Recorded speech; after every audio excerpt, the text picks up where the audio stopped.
नमस्कार, मी पंजाब डक. आज आहे 12 फेब्रुवारी 2025 आणि हे आपला हरभरा गोळा करणे चालू आहे. पाहू शकता हे सगळीकडे गोळा करणं चालू आहे. आज हे हरभरा गोळा करणे चालू आहे आणि शेतकऱ्याला सांगू इच्छितो की तुम्ही काय करा, म्हणजे 25 फेब्रुवारीच्या आत तुम्ही तुमचा हरभरा गोळा करून ठेवा. कारण की ना राज्यामध्ये दरवर्षी एक लेवून ठेवत जा की 22 फेब्रुवारी ते 10 मार्च मध्ये एक अवकाळी पाऊस येत असते, म्हणून हे लक्षात घ्यायचं. म्हणून म्हणतो की 25 तारखेपर्यंत तुमचे तुरी काढून घ्या, गहू काढून घ्या, हरभरा काढून घ्या.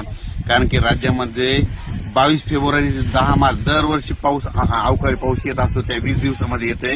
म्हणून हे एक पूर्वकल्पना म्हणून लिहून द्या. म्हणून हे देखील हे बघा, मी देखील माझा हरभरा आज गोळा करणे चालू आहे. आणखी 2 दिवसांना खळं करणार आहे.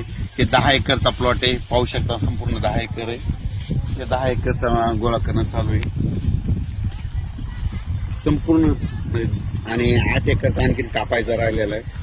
तर 22 फेब्रुवारीच्या आत म्हणजे 25 तारखेच्या आत आम्हाला ही संपूर्ण तयार करून ठेवायचं आहे. कारण की राज्यामध्ये कसं असतंय, दरवर्षी 22 फेब्रुवारी 10 मार्च एक अवकाळी येतच असतंय आणि दरवर्षी लिहूनच ठेवा तुम्ही की ते पाऊस येतंय म्हणून. आणि पाहू शकताय आपला हरभरा गोळा करणं चालू आहे. आजच्याने 112 दिवस झालेले आहेत आणि 112 दिवसाला गोळा करणं चालू आहे. धन्यवाद.